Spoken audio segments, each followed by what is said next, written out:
কবি আফসার নিজাম এবং আবুল খায়ের নাইমুদ্দিনের ব্যাপক তৎপরতার কারণে আজকের এই একটা বিশেষ দিনে বিশেষ পরিস্থিতির মধ্যেও নির্ধারিত এবং অর্থমূল্য দিয়ে ভাড়া করা মিলনায়তনে, এবং আমারও পরামর্শ ছিল যে যতটুকুই সময় পাওয়া যায় না কেন সেখানেই এটা করা উচিত, এটা স্বাতন্ত্র্য থাকার জন্য।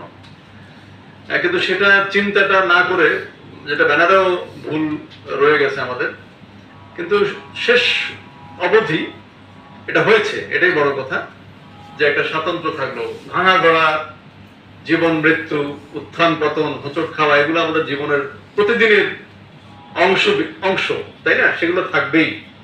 তারপরেও আমাদেরকে উঠে দাঁড়াতে হবে, সামনের দিকে হাঁটতে হবে, এগিয়ে যেতে হবে, অগ্রগামী হতে হবে।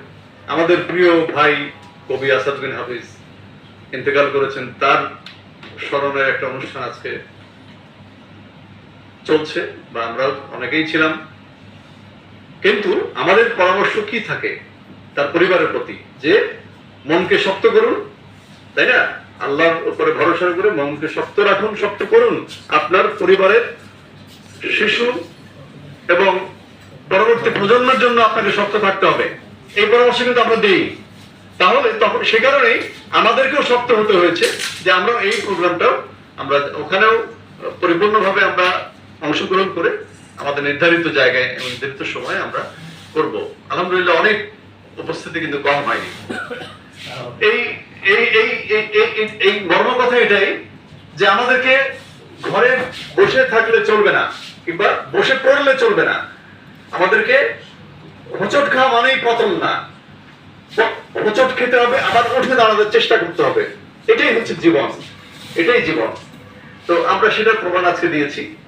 সদরঘাট ব্যাপারে অনেক নেতিবাচক নগর্থক প্রবচন এবং অনেক প্রচলন আমাদের মধ্যে আছে। আমরা বলি উপরে ফিটফাট ভেতরে সদরঘাট। এই কথার অর্থ কি? এটার অর্থ হচ্ছে উপরে ভালো ভেতরে খারাপ, তাই তো? সদরঘাটটাকে এই খারাপের একটা প্রতিশব্দ হিসেবে দাঁড় করানো হয়েছে, হয়নি? একদম স্বতঃসিদ্ধ প্রমাণে, মানে একটা ব্যাপকভাবে এটাকে প্রচারিত করা হয়েছে। উপরে ফিটফাট ভেতরে সদরঘাট, গানও হয়েছে সিনেমায় এইটা নিয়ে। তো আমাদেরকে সেই ধারণা থেকে বেরিয়ে আসতে হবে। বেরিয়ে আসার প্রক্রিয়া শুরু হয়েছে।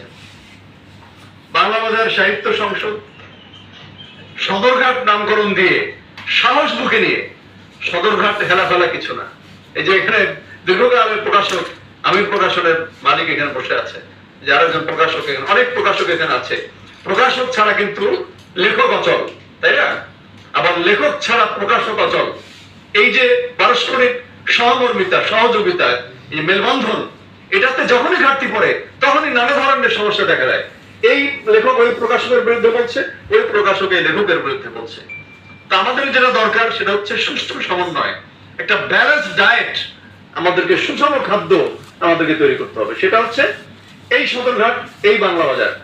বাংলা বাজার আমরা বইয়ের বাজার হিসেবে জানি। বাংলা বাজার নামটা মনে হচ্ছে বাংলা, বাংলাই তো আমাদের ভাষা এবং আমাদের সাহিত্যের মূল ভাষা হচ্ছে বাংলা। কবি আল মাহমুদ বাংলাকে, মানে ঢাকাকে বাংলা কবিতার রাজধানী ঘোষণা করে গিয়েছেন, এবং এটা কলকাতাও মেনে নিয়েছে, কলকাতাও মেনে নিয়েছে। সেখানে বাংলা ভাষা যতদূর বাংলা ভাষা ততদূর বাংলাদেশ, কবি মোহাম্মদ নুরুল হুদার কবিতায় আমরা পাই।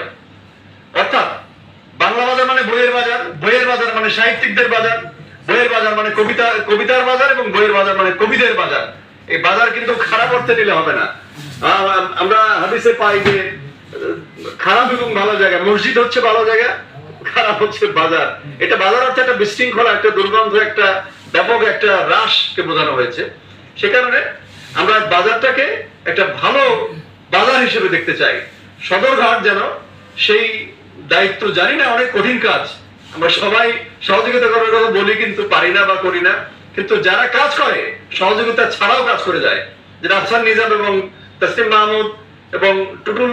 আজকে আমরা প্রথম, আমি ব্যক্তিগতভাবে প্রথম দেখলাম একটা সম্পাদকের আবির্ভাব হলো, তাকে আমরা সবাই সহযোগিতা করি।